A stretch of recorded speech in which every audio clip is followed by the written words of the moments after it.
วัสดีครับสบายดีเด้อพ่อแม่พี่น้องมื้อนี้ก็มาเข้าป่าเอามันมาอ้อยหนูเด้อก็เอามันมาเอาหน่อยเอามาอ้อยหนูอยู่ป่านี่เด้อถ้าผู้ใดมาคลิปนี้ก็อย่าลืมไปกดไลค์กด Subscribe เป็นติดตามให้เป็นกำลังใจให้เด้ออย่าลงเน็ตสิคือที่นึกชาสุดสุดตัวนะนู้นเนาะเดี๋ยวตัวเจียกอนะตัวเจียกอตัวนาtrong nà cổ nà chuột đấy nè giờ lấy tiền nhẹ thì nó cũng phá một chỗ cổ thế nào ở đây sẽ đến chỗ cổ thế nào ngon rồi nè tuần đầu tục cứ nó mà cầm nó xài đó mà màn mà ỏi nụ đó rồi sẽ có nè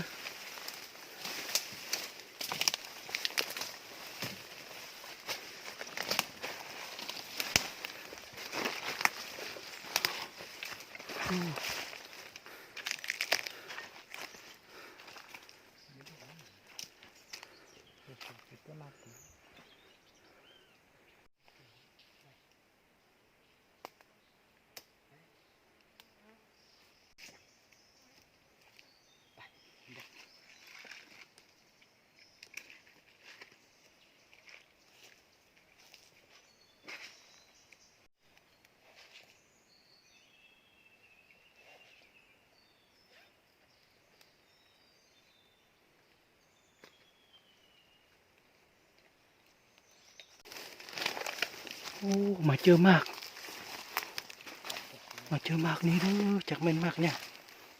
gì cho gì nữa nè nó thật táo nè trong bộ nụ hoàiกินบ่mìnhตัวđừngกินบ่เป็นตัวนูวายบ่นี่กินแห้งนี่ไม่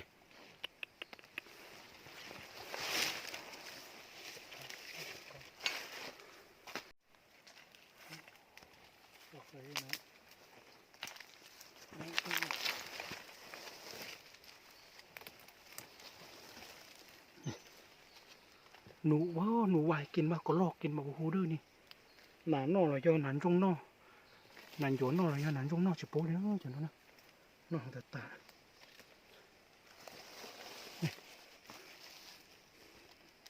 นี่ต้นมันเป็นต้นนี้ด้วยช้อนต้องช้อนเอานะช้อนสีนะโธ่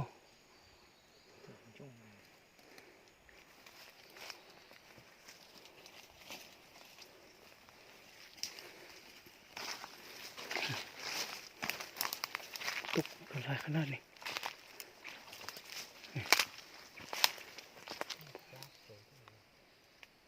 นอฉันด่าซะอยู่ดอกเกนนึกชิ้นน้อยอยู่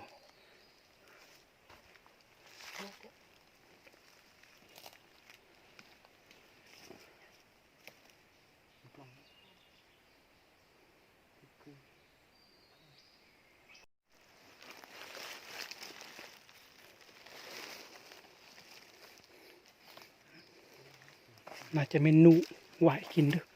หนูไหวหรือว่ากระรอกแก้มแดงด้วย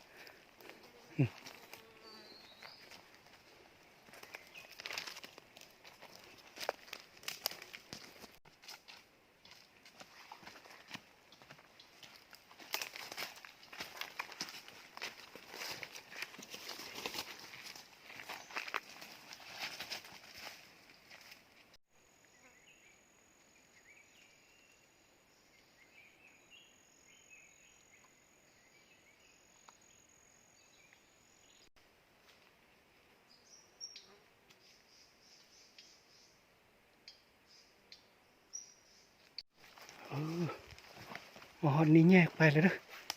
แยกไปใส่ไผ่ใส่มันเลยเด้อเพิ่นไปพุ่นเด้อเอาแล้วก็สิขึ้นไปถึงไปเด้อ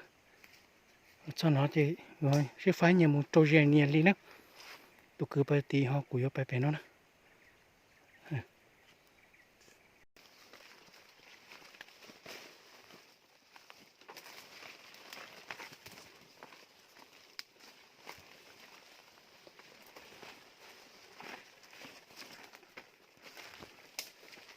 ขึ้นไปใส่ทางนี้เด้ออย่างเงี้ยมันโจ้พวกเป็ดนะ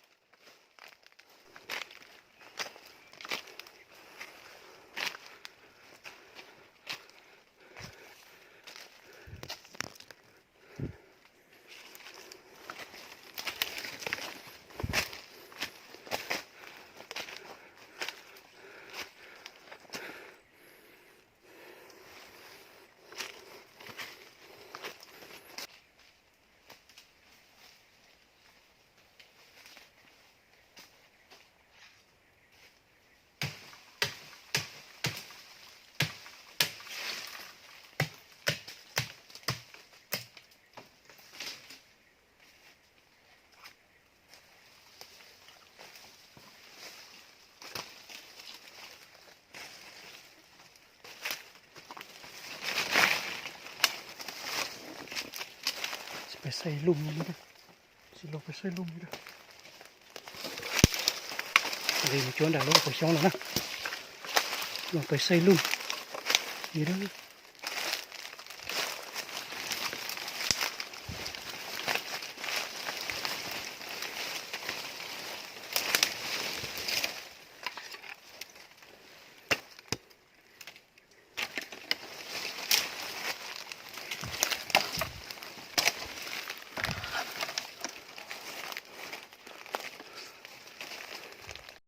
สีใส่นี้ด้วยสีวางใส่นี้ด้วยโยโตเหยียบคอเท่านั้นนะ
ได้เลยเด้อ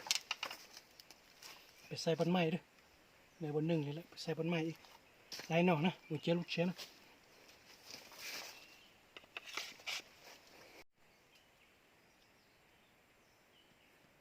ได้เลยเด้อในนี้เด้อไปใส่บนไม้เด้อ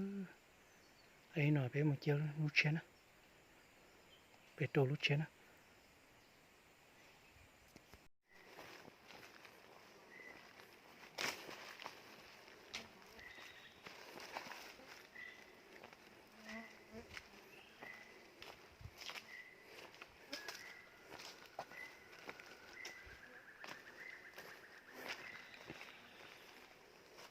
สิขึ้นไปใส่เทิงมันเด้อหน่วยที่สองสิขึ้นไปใส่เทิงมันเด้อเทิงพี่เด้อเดี๋ยวจมเยี่ยมจวนลูกโซนะจวนลูกที่ออฟลูกโซนะ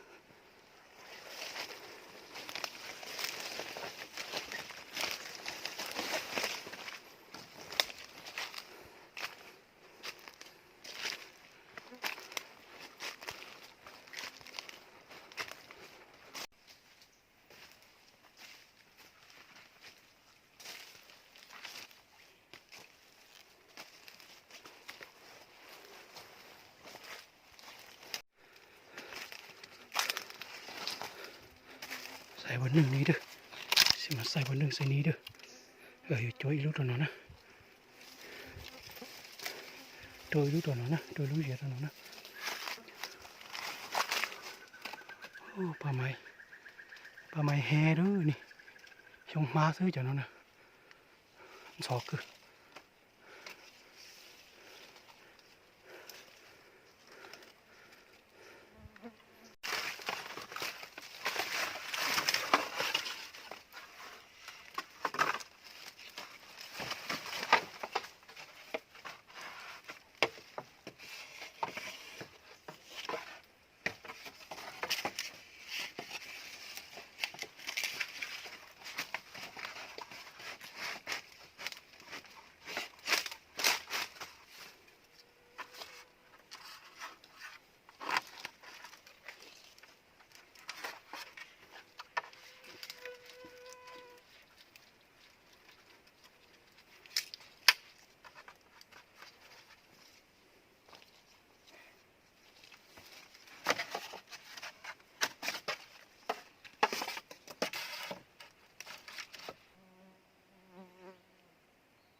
ได้2 อันเลยเด้อ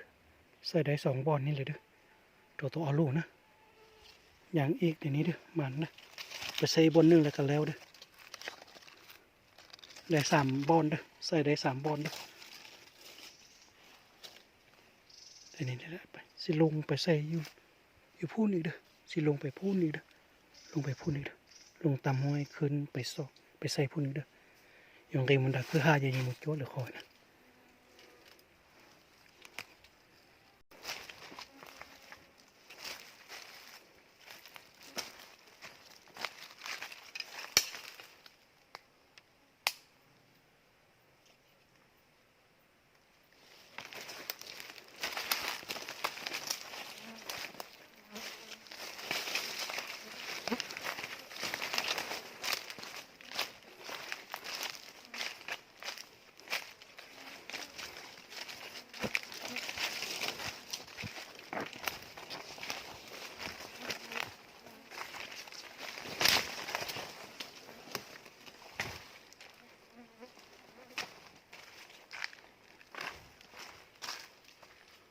ใส่อยู่เทิงพี่เด้อ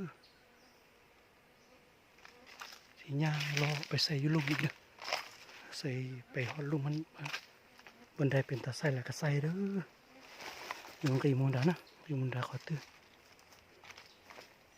ยังโจใจย่อยยังโตใหญ่โตนะโอ้โกไข่อันนี้โกไข่เด้อต้นโกไข่เด้อ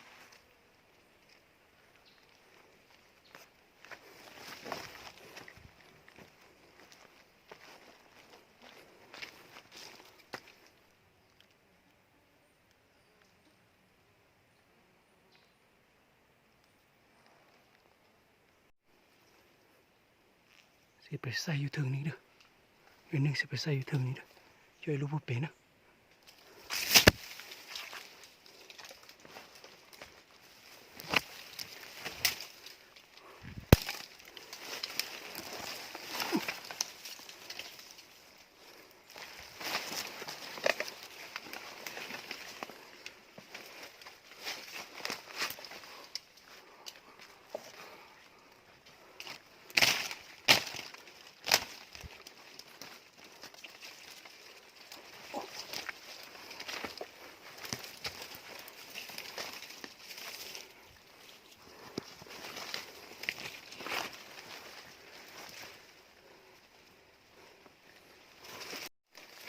ใส่นี้เด้อสิใส่บอลนี้เด้อไอ้โจดหน่อยนะโจดเอาคอจุดจงแล้วนะใส่บอลตึบๆนี่เด้อ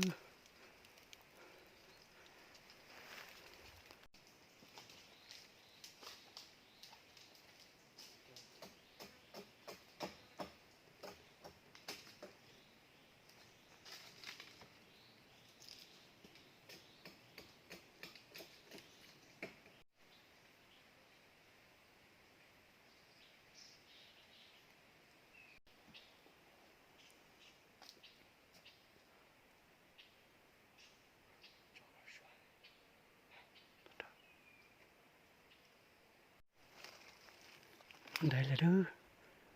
ได้3 อันเด้อ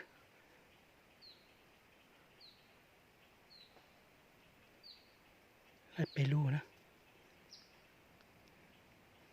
เสร็จแล้วก็สิได้กลับกันเด้อสิลงไปอีกเด้อลงไปลุ่มนี้เด้อเจ้าไรหนอนะให้นอเจตานะจะยองกีตะข้ามโมโหนะ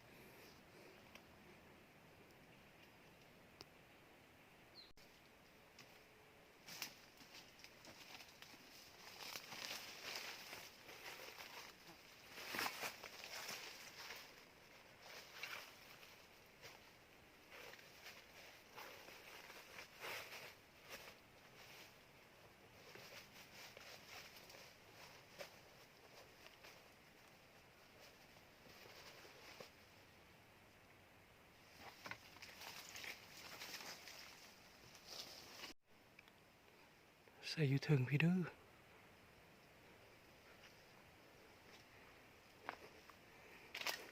ไปกลับกันไปตะกัด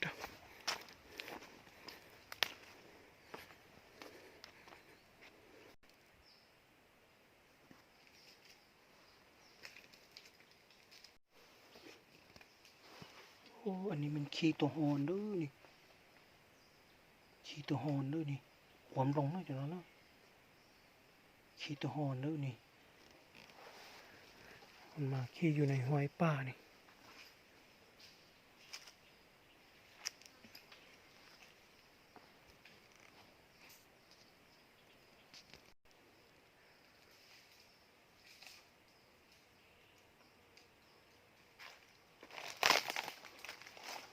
โอ้ต้นไม้ใหญ่ๆนี่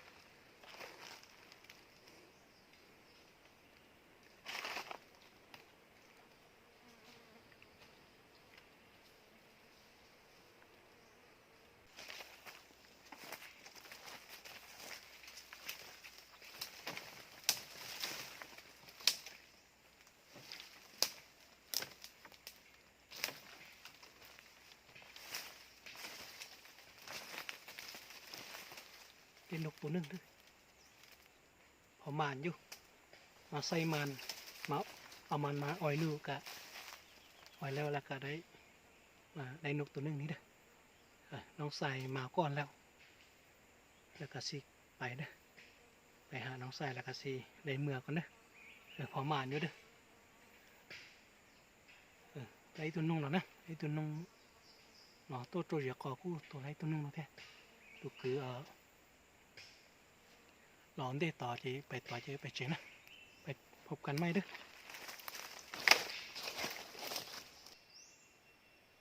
อใส่แล้วเลยเด้อใส่แล้วละปลาประมาณ1 อาทิตย์หรือว่า1 สัปดาห์จึงมาเบิ้งเบ้อมีนุกินบ่มีกระรอกกินบ่จอตาแล้วนะตอนนี้อาทิตย์ตอนเต้นแล้วนะใช้ผมมานานแล้วนะไอ้มาดักตัวใช้แล้วนะถ้า1 อาทิตย์หรือว่า1 สัปดาห์ต่อหน้านี้เขาจะมาเบิ้งเด้อเบิ่งมีนุกินบ่มีกระรอกกินบ่